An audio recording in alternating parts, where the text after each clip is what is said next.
So currently you're Diamond 3 with a 53% win rate over about 460 games. And you've climbed from Gold 1 last season to Diamond 3. So you've gone basically from the top, 30% of players to the top 2%. So firstly, congratulations on doing that, Sebastian. You've done this on your own without any coaching. That is insane. Hey guys, before we get into today's profile review, if you're interested in getting your own profile reviewed, just like the one you're about to watch, or interested in the things I talk about in terms of coaching, personalized coaching solutions, please check out the links in the description below. Let's get into the video. Insane. And you should be really happy and proud of yourself for doing that, because that is something that, less than 1% of League of Legends players can do. Climb from gold to diamond in a single split. So literally 6 months. So well done on that. Now, the three things I'm going to be talking about today are one related to the biggest issue that you said is holding you back, which is like your champion pool, as well as you feel like your support doesn't want to play for you. We're going to be looking at that. But the three things I want to look at today are, yes, your champion pool, your laning phase, and then the third one is how to think about players in your games. So the mentality and the psychology and the strategy around thinking about your enemies, your allies, and their performance. Cool. So the first one, champ pool. So you've noted that you think your champion pool is not great with Jinx, Kate, Seraphine, Varus in this meta. However, I would say it doesn't really matter because you've got quite a decent win rate in your last 40 games. I notice, it's mainly coming from your Aphelios, but I'm also seeing like 56% win rate on Caitlyn, 58% win rate on Jinx. I wouldn't want to see your Ezreal. I think your Varus is really good, and Varus is really strong at the moment. Even though he did get a little nerf, he's still really good. So the first thing I think is your champion pool in terms of the breadth of champions or what champions you're playing isn't the issue. It's how many champions you're playing. I think your champion pool is too big. And if we're trying to take that next step from like Diamond 3, so like the top 2.55% to like Masters, which is like below the top 1%, so like the top 0.5% of players in your region, we need to condense the champion pool and focus on mastery of 1 to 3 champions max. So I don't have a list of champions that I'm going to give you that should be your 1 to 3 champions. What I would suggest is using these current champions that you have and asking yourself 2 questions for them. Do you have fun on that champion and do you enjoy them? And if you can answer those questions for 1 to 3 of the champions, pick those top 3 that you have the most fun on and that you're the best at, and then use that as your champion pool. So for example, if I was you and this was my account, I would say, I'm going to play Jinx, Varus, and Ziggs. Ziggs is one of the strongest bot laners at the moment. No one knows how to play against him. He's like super OP. He's an AP option, and you've got an 81% win rate on him over 27 games. So I would see something like that. Your Jinx is really good. Jinx is one of the best blind pick 80 carries in the game when you're not duo queuing. If you're like duo queuing, the best blind pick's probably like Kog'Maw or Samira, because you're like, hey, support, play Nautilus. Hey, support, play Lulu. But when you're solo queuing, Jinx is probably the best blind pick 80 carry there is, and the fact that you have a 58% win rate on it is perfect. So I love that champion. Second, Varus. Varus is a really good champion because he has really good poke, really good DPS, and a lot of lockdown and CC, which a lot of other 80 carries don't have. So I really like Varus. And again, you've got a 56% win rate on him, which is more than enough to climb. And then the third one, Ziggs. Again, what I said earlier, no one knows how to play against Ziggs. He's an AP mage that can be played in the bot lane, and he has one of the highest win rates in the meta at the moment, and you've got an 81% win rate on him. So it's illogical to think of anything else. So if I was choosing your champion pool for like, hey, let's go from Diamond 3 to Masters, what champions are you going to play? I would say Jinx, Varus, and Ziggs, and then focusing on mastery of those.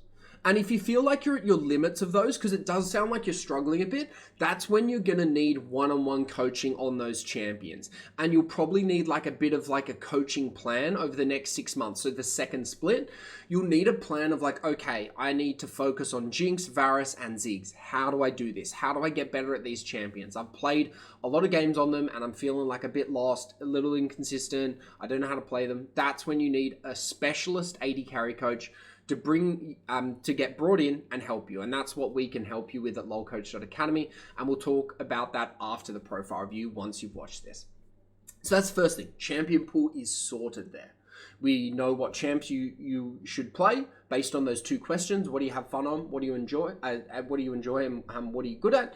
And then in terms of developing that champion pool, once you've chosen it, that's when you need the coaching. Second one, your laning phase. So right now, your laning phase is probably your weakest point in the game. I can see over your 417 ranked games so far, you're coming out of laning phase negative 215 gold ahead. So on Caitlyn, it's plus 100, which makes sense. Caitlyn's a lane bully. On your Jinx, it's negative 180, which isn't very good. On your Seraphine, again, minus 280. On your Ezreal, I don't want you to play your Ezreal, minus 460. I don't know how that's possible.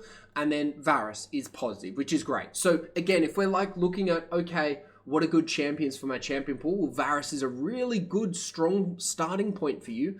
And I listed that in the 3 I would choose. Varus is a really good strong point because he's the only champion right now that you're winning a lot of games with that you can also win lane with. And that's a really important thing to have under your belt because it means you're able to play with supports regardless of their skill level and you're still, on average, able to come out ahead in lane, which is really important. So laning phase, you need to work on dying less. You need to work on wave management, recall timers, CSing better, and playing with your support. So this comes to issue where you're like talking about how your supports don't want to play for you. In Diamond 3 and above, in solo queue, in the bot lane is almost always decided by the supports. The AD carry in laning phase is almost a support to the support, which is ironic because depending if your support's aggressive or passive, that dictates how the AD carry has to play. And this is what a lot of AD carries struggle to grasp or to understand. It's a really important concept. It's you as the AD carry do not decide how the lane is played. The support decides.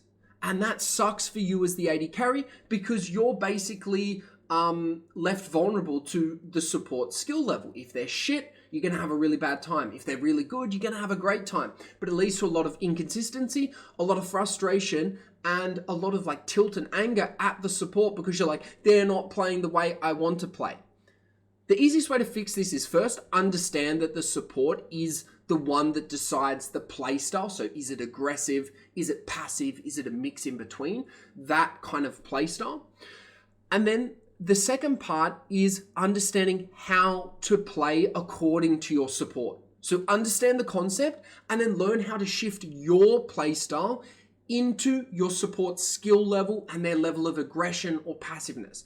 And this is what makes the difference between like a Diamond 3 AD carry and a Masters player is their ability to adapt game to game based on the game they're in. So is my enemy support much better than my ally support? Okay, I need to play safe and then play for mid-game, late-game team fights. And maybe you never get that chance, but that's how you have to approach a game like that, where your support is outclassed by the enemy support. You just need to sandbag, get as much resources as you can, and try to get out of laning phase as little behind as possible.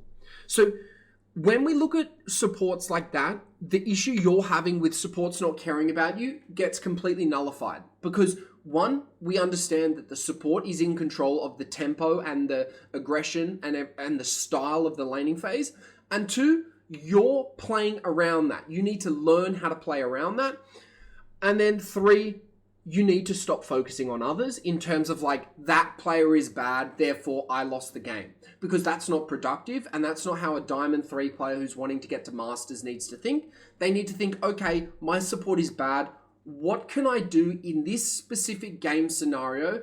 I know my support's bad. Okay, so we can't win laning phase. Okay, when does my support skill level matter a bit less? Oh, maybe the next dragon fight. Because, hey, I'm playing with my jungler. Or, hey, I'm playing with my mid laner and my top laner. And they're pretty good. So it's all about adapting. And again, comes back to that point of the support synergy. It all comes back to adapting your playstyle based on your support skill level. Don't think about it. If you're thinking about it like the way you are right now, it's wrong. Do not think about like my support shit. I'm losing games because my support doesn't care about me. It's the wrong way to think about League. It's destructive and it's going to make you lose LP. The better way to think is, okay, my support is good or my support is bad. Regardless of that, how do I play accordingly? If my support's really good, cool, we can play really aggressive, or we can, always get priority, or we can win lane. Okay, if my support's bad or they're playing very passive, what does that mean? Okay, cool, I have to play safer. I have to play more conservative. I have to play for mid game, late game, team fights. That's fine. You've just got to understand how to adapt. So, Sebastian, those are the big 3 things you need to focus on in order to get to Masters this season. And those 3 things we can help you with at LoreCoach.academy. We can help you with your selection of your champion pool. We can help you with your mastery of your champion pool. We can fix your laning phase. So instead of going, negative 200 gold on average in 80 carries, we can average you at plus 300 to 500 gold on whatever champs you want to play. Yes, you can win laning phase on Jinx. We will show you how. And the third one is understanding how to play with differing aggression levels of supports as well as skill levels. We can help you with that as well. So I hope you enjoy this profile view. Please, once you've watched this, Sebastian, reach out to me because I know you're struggling in Diamond 3 and I know exactly how we can get you to Masters by the end of this season.